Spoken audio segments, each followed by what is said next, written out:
Lena and I had been together for 3 years. Two of them spent living in an apartment that felt more like a home than any place I'd ever been. We'd built a life there. Shared routines, inside jokes, late-night talks, quiet mornings.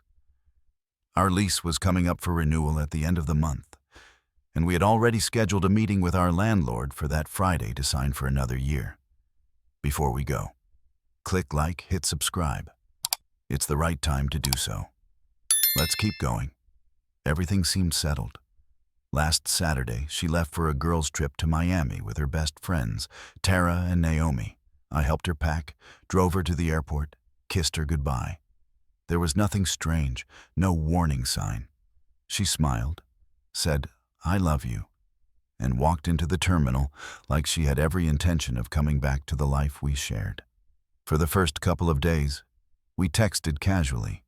She sent photos of beaches and overpriced cocktails, complained about the heat, joked about the chaos of clubbing with Tara. Then on Tuesday night, I got a message that cracked something open in me. "Hey, have had a lot of time to think out here. We need to talk when I get back. I think we should see other people." I read it 3 times before I could even react. See other people. It's such a calculated phrase, cowardly, really. It pretends to invite discussion, but it's actually just a quiet escape hatch. A way to end things without having to own the ending. I knew what it meant. I wasn't being offered clarity, I was being put on pause. She wanted the freedom to try something else, and she wanted to keep me on the shelf in case it didn't work out. But something inside me didn't break. It clicked. The distance, the vague excuses, the constant phone checking, the lukewarm affection, all of it suddenly made sense. It was like fog lifting from a coastline. And I realized, with a strange, calm certainty, that I was done. I replied, "Clarity is good." Then I silenced my phone, closed my laptop, and sat in the quiet. It was the most peaceful moment I'd had in weeks. The next morning, I called our landlord.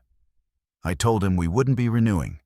I said I'd vacate by Saturday and return the keys. He sounded surprised, but didn't push back. As long as the place was clean, he said, there'd be no issue. I started packing.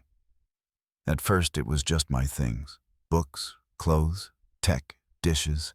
I labeled every box with a clear head. By Wednesday, all of it was done. Then I moved on to hers. Every sweater, every bottle of perfume, every photo of us smiling in better days. I boxed them all carefully. Labeled everything: Lena, closet, Lena, bathroom, Lena, keepsakes. No anger, just precision. By Friday night, the apartment had become a split screen. One side was my past, neatly stacked and ready to move on. The other was hers, boxed and waiting for someone else to pick it up. On Saturday, the movers came. I had already found a new apartment. A whirlwind Craigslist search had come through. Once my stuff was gone, I moved her boxes to the curb. I didn't dump them. I stacked them gently, laid 2 tarps over the top in case it rained. I respected the history we had, even if she didn't. Then I cleaned the apartment like a man possessed. Scrubbed every surface, patched every nail hole, left it gleaming. At 5:08 p.m., I met the landlord. He shook my hand and said it was in perfect condition. A friend snapped a photo of us shaking hands. I smiled. Not for the camera, but because I finally meant it. That night, back at my new place, I updated my relationship status to single. I posted that photo with a simple caption: "Sometimes you need to close one door to open another." Handing back the keys and starting a new chapter. Clarity is a good thing. No tags, no names, just the truth. Within an hour, the fallout began. Tara texted first. "Alex, what is going on?" Naomi saw a post from someone in your old building. Why are Lena's things on the curb? I waited a few minutes. Then I replied, calm and direct. Hi, Tara. On Tuesday, Lena texted that she wanted to see other people. I respected her decision. Our lease ended. I moved out and left her things for her to collect. Her response was immediate and furious. She didn't mean break up now. She said she wanted to talk when she got back. You can't just throw her life on the street. I said, her text was clear. I accepted it. There's nothing more to discuss. Then Lena called. I didn't answer. She left a voicemail, crying, accusing, saying I was cruel, that I misunderstood everything. I blocked her. Then she called from Tara's phone. I answered. Her voice was frantic. Alex, how could you? My stuff is on the sidewalk. The lease was up, I said quietly.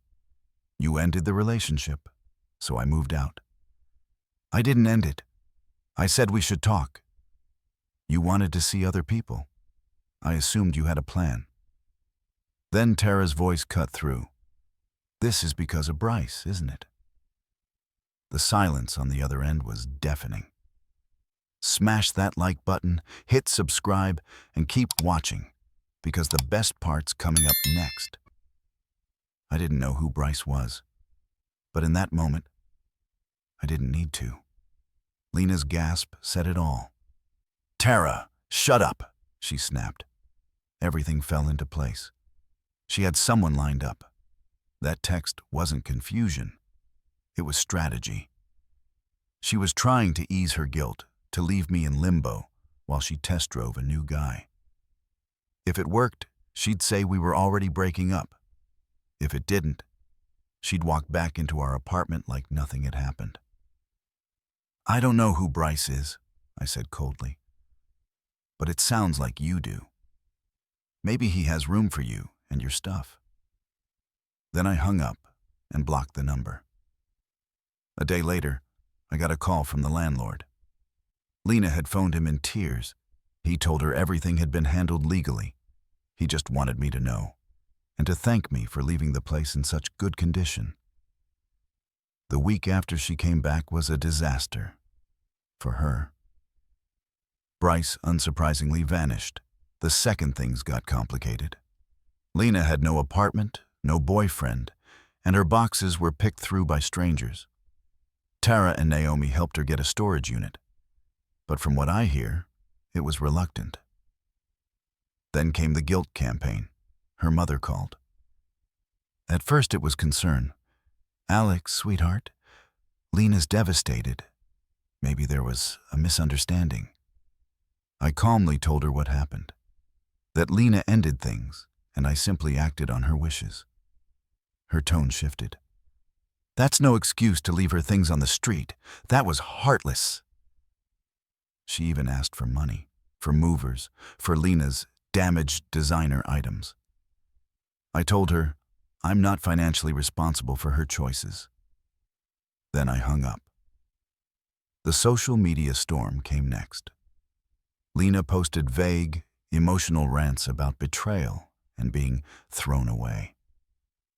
There were tearful selfies, sympathy from people who didn't know the full story. I didn't engage. I sent a screenshot of her breakup text to any mutual friend who asked. That was enough. The moment that brought me peace came from Naomi. She messaged me one night. Alex, I'm sorry. What you did was harsh, but I get it. Lena was with Bryce all week. She said she was soft launching the breakup. Tara encouraged it. I told her it was a bad idea.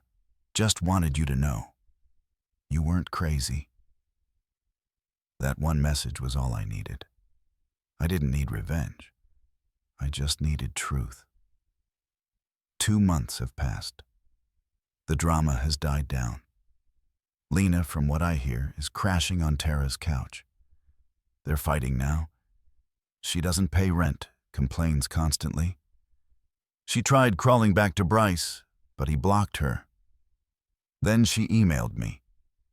Pages of blame and demands for money and compensation for emotional damage. I didn't respond. I forwarded it to my lawyer, who sent her a cease and desist. She's been quiet ever since. As for me, I'm good. My new place is smaller, but it's calm. Quiet. Mine. A few weeks ago, I got my full security deposit back, along with a handwritten note from the landlord. The apartment was left in immaculate condition. Thank you. Wish you all the best. That note was closure. I didn't raise my voice. I didn't seek revenge. I just stopped playing her game. She tried to end our relationship on her terms, with an escape route in case things didn't work out. She forgot that other people have off switches too. You know, what really stands out to me in this story isn't the drama. It's the clarity. So often, people dance around endings, afraid of being the villain or losing control. But the truth is, once someone says they want to see other people, they've already made a choice. And sometimes, the most powerful thing you can do is simply accept it. Not with anger, not with revenge, but with dignity. It hurts, sure, but it also frees you. And that kind of peace, it's worth everything. If you made it this far, thank you for listening. Don't forget to like the video, subscribe for more content like this, and drop a comment below. What would you have done in Alex's situation? Let's talk about it.